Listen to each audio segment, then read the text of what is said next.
Your favourite tech guy is here to talk all types of technology in the lead up to Christmas. Matthew Dickerson, how would you be? I'm being very good, especially after an intro like that. I'm great to see that all your listeners find me their favourite tech guy. You might be making an assumption on their behalf, but I'll take it. You're the only tech guy out here at 2WEB. So that's like I tell my kids that I'm their favourite father. Is it the same sort of logic, is it? Yeah. All right, mate. Diving into it. Now, tell me, can a road help power an electric car?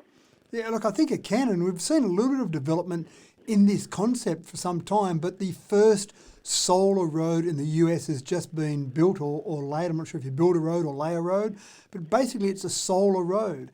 And the idea is that it's got solar panels across all that surface, and you can think about a road, it's perfect for solar panels. It's got a flat surface, it's basically perpendicular to the sun, it's sitting there basically not being used for anything during the day apart from cars going on it, and cars don't actually cover the road too much while they're on it, unless it was a really heavily congested road. But even heavily congested roads for large parts of the day are sitting there waiting to receive sunshine. So this is an experiment. It's been done in Georgia, as I said, in a city called Peachtree Corners.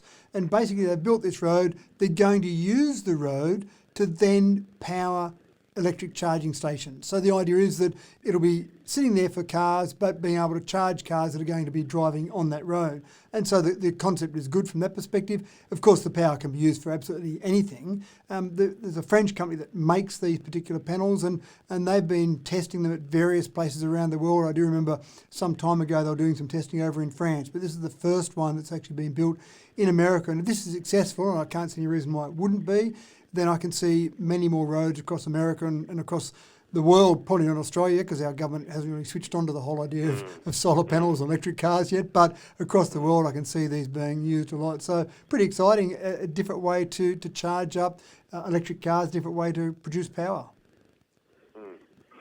Now, how do your kids see Santa in a locked down world, Matthew? Well, luckily my kids are old enough they don't need to see Santa, but across America in particular, there is the lockdowns are such that you can't go out into a shopping centre and sit on Santa's knee. There's no sort of concept about Santas. Some places that have had Santa for 160 years are no longer having a Santa. So there's a bit of a void there, and parents are going, well, my kids want to be able to have a photo with Santa or talk to Santa or send some letters to Santa. So the big thing that's happening at the moment is all these Santa actors that are effectively out of work at the moment have started doing Zoom calls. So you can do a Zoom call with Santa. A whole range of different companies are setting it up. Some of these are traditional Santas that have been doing the physical face-to-face work for years, and now they're doing some of the Zoom work. You pay a fair bit of money. I was actually quite surprised at how much you might pay.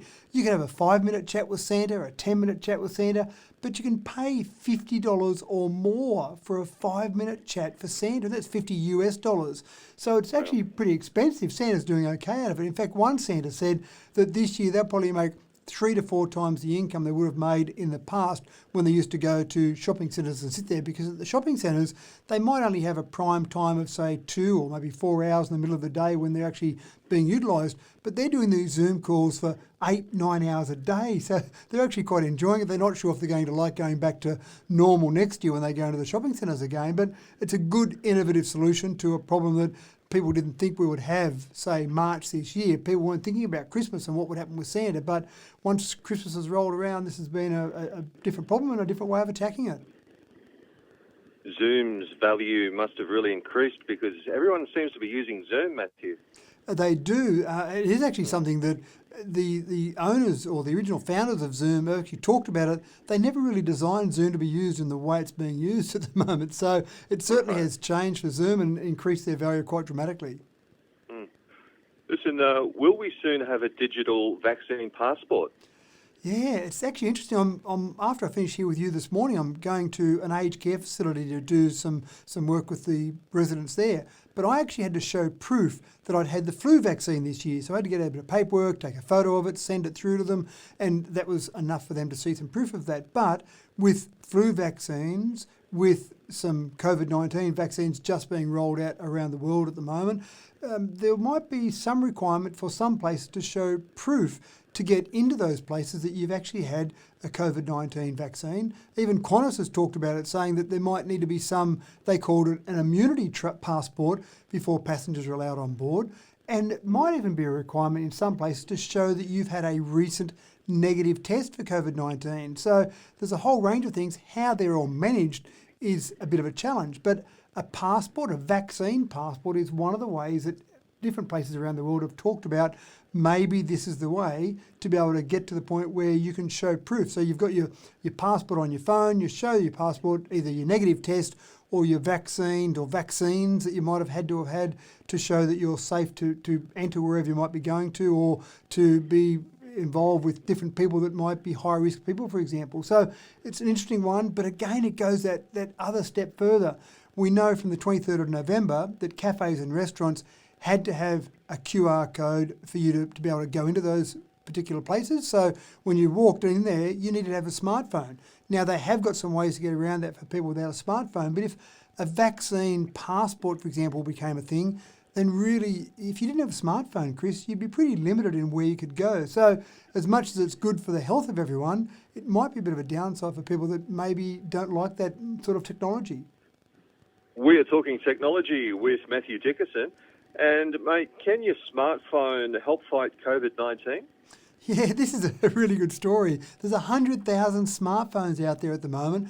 And when people go to sleep, they plug in their smartphone, they open up a particular app, and then the power of their smartphone is being used to complete calculations. And a lot of these are various simulations where you need a huge amount of computing power just to run through simulations. And they're specifically related to some COVID-19 solutions or potential solutions.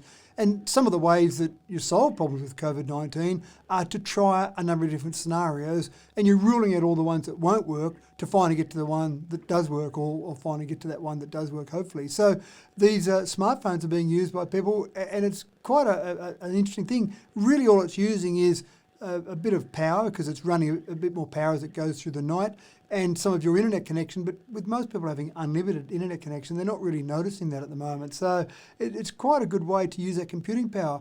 One university professor said that the combination of power of all these smartphones is about the equivalent of 3 or 4 supercomputers. Now, that university in particular that he was from only has one supercomputer, so they can run lots of simulations on that supercomputer, but combine all of these smartphones out there, and they've effectively got 3 or 4 supercomputers. So it's quite a good way to use that power, keeping in mind that the power on a modern smartphone is more power than NASA had when they first put man on the moon. Wow. And, mate, do you need an iPhone to use an Apple Watch? Yeah, until just recently, Chris, you did have to have an iPhone, because the whole idea is you paired it up. So you got your watch out, you paired it with your phone, and away you went. But there's 2 groups of people where they've actually been asking for something a little bit different. Young kids, or the kids haven't been asking, the parents have been asking. Young kids have got the ability to, or the parents might want them to have the ability to be able to make contact with their parents, or they might want to check on where they are. But they don't really want to give them a smartphone. They might be, say, primary school age. They don't want to give them a smartphone. They don't want to give them an iPhone, being a bit more expensive. But they might want to keep in touch with them. So that group of people is one group. And the other group is at the other end, when you've got some people in the aged category. They might be still living at home, but their kids or their friends might be worried about them having a fall, or might be worried about them needing some emergency help. So you're now, as of almost today, just in the last couple of days, you've been able to set up an Apple Watch without having a direct connection to an Apple phone. You can actually set up, it's called Family Setup, where basically you create a connection to an Apple Watch from your phone, and it's not the Apple Watch that's in control of all your apps. So it's quite a good way to stay in touch, use some basic apps. You're not getting access to all the social media. And if you have a fall, for example, be it a kid or an aged person, then it can automatically ring emergency services for you. So a good idea in a way to give you that access to that technology without needing the extra expense and the complications of having a full smartphone to work. All right, Matthew Dickerson, we'll leave it there. Of course, we can watch and hear you on your YouTube channel. You have a good week, and we'll talk again next week. Great. Thanks, Chris. Chat next week.